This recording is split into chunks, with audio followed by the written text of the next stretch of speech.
Hello. It's October 16th, which means that it is the 16th day. This is almost midnight, so I almost missed it, which is crazy for me because I go to bed early almost all the time, and I don't know why I'm still awake. I mean, I know I'm still awake. I just got back from my friends, but yeah, I usually am not up. It has been so weird the last 24 hours. I reached out to some random customer who other baristas that I work with saw on Tinder and thought that we would get along. And I am looking to make friends in my town where I work. And then they saw my social media posts about all the faith and politics things I've been posting on.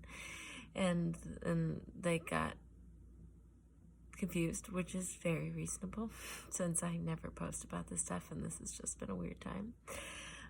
So that's kind of funny. Meanwhile, I hang out with friends from work and I didn't talk about it at all. And it's just so weird sometimes.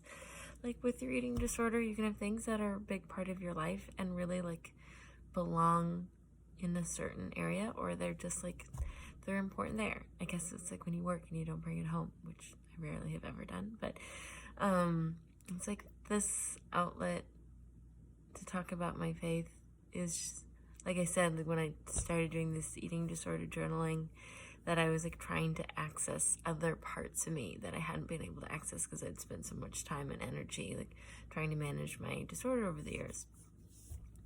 And taking time to reflect each day about where I'm doing, how I'm doing with recovery, and checking in with myself has kind of given me an opportunity to kind of crack and go deeper and access these other parts. And I really haven't talked about my faith in so many years, and I haven't really thought about it. I kind of feel like I have this wasted degree in theology because it's I spent all those time studying and reading the books or studying the Bible, and yeah, I never talk about it, never do anything with it. And having a campaign about talking to your Christian loved ones about their support for Trump, just a way of using my education and my knowledge and expressing a part of me that I don't usually get to express, which is part of this whole eating disorder recovery journal thing anyway. It's just learning to express parts of me that I have shoved down or pushed away or don't know how to express because I've been covering them up with the disorder. Again, this is all really nuanced shit, and I really should just get a therapist maybe, but which I did. Today was good because I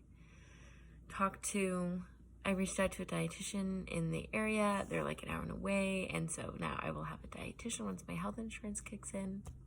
It's so crazy how in order to protect your recovery, you have to be employed because you have to have health insurance, and most health insurance doesn't even cover eating disorder recovery programs. So even if you're well-adjusted adult who's has well-intentioned means to recover in a good way, you often can't afford it, don't have access to it. Even white middle-class women like myself. So it's getting easier, but it's still pretty crappy. That's the reality. But yeah, I am excited that should work out, and I'm super grateful for that. Just being able to touch base with the dietitian. One thing she did bring up, and I actually brought up, but I didn't realize that I don't want to touch, is my running life and my running career, and that I really don't want to let go of running in order to recover. And that was kind of I realized I was kind of working around it, and I was running brings me a lot of joy. It helps my recovery. I don't want to give up long distance running. I don't want to not be able to do that anymore. She kind of mentioned there are studies that show running is kind of that same addictive quality, and can trigger those same pathways. So it can be harder to balance. Swimming and yoga and meditation, those are easier movements to manage, but running in particular is hard. And I was oh, damn it. Of course, running, it does. It gives you that same dopamine, the same rush, the same high. That's why I love long distance running, because I feel that way for a long time. And just to think am I really willing to give up running if it means that I could have a healthy recovery for the rest of my life? And I honestly don't know. That is don't take that away from me. That's my last crutch. What do I do without running? Or the idea of being able to run the way I like to run. So a lot of thoughts today, a lot of big things. Running, can I give it up for recovery?